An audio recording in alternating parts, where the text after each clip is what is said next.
প্রশান্ত মহাসাগরের সাথে হলো প্রথম সাক্ষাৎ 2005-এর 19শে ডিসেম্বর।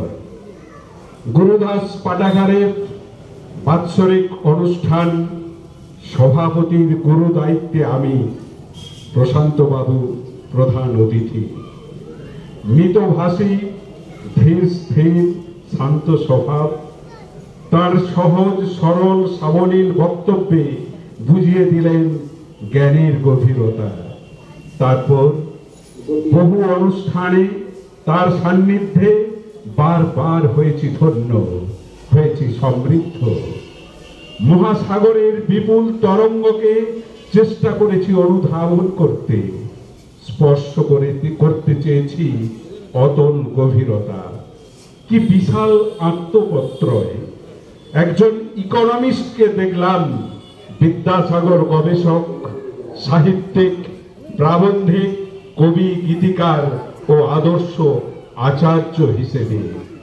কলেজ অধ্যাপনা থেকে শুরু করে পরিশেষে অধ্যক্ষের গুরুদায়িত্ব পালন, বর্ণময় কর্মজীবনে অধ্যাপনার পাশাপাশি শুরু হল দুর্নিবার মসির দাপট, বিচ্ছুরিত হল মহাসাগরের অগ্নি, মেতে উঠলেন সৃষ্টি সুখের উল্লাসে, প্রকাশিত হল নিত্য নতুন গ্রন্থ, উপন্যাস, প্রবন্ধ, সঙ্গীত। বিদ্যাসাগরের ভাবনায় ভাবিত হয়ে সৃষ্টি করলেন সাক্ষরতার গান। বিদ্যাসাগরের জীবন আদর্শ তাঁর হৃদয়কে করেছিল অনুরণিত। তাই তো তিনি নিজেকে প্রতিষ্ঠা করলেন আদর্শ আচার্য রূপে। শিক্ষার্থীদের জীবনে হয়ে উঠলেন উজ্জ্বল ধ্রুবতারা। তাঁর প্রভাব ও প্রেরণা সঞ্চারিত হল শিক্ষার্থীদের মনে প্রাণে। স্যারের দরদি উৎসাহে তারা ভুলে গেল তাদের সব সীমাবদ্ধতা। তিনি হয়ে উঠলেন একজন সৃষ্টিশীল মানুষ। তার সামান্য প্রশংসায় ম্যাজিকের মতো বদলে গেছে বহু শিক্ষার্থীর জীবন।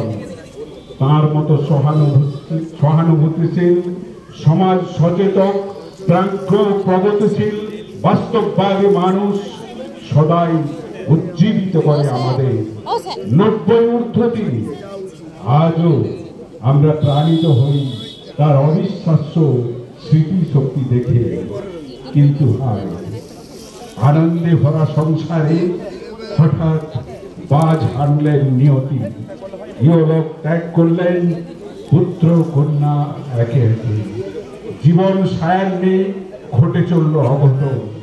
একজন পিতার জীবদ্দশায় এই নির্মম বিয়োগ যন্ত্রণা কতটা হৃদয় বিদারক তা কেবল সেই পিতাই উপলব্ধি করতে পারে।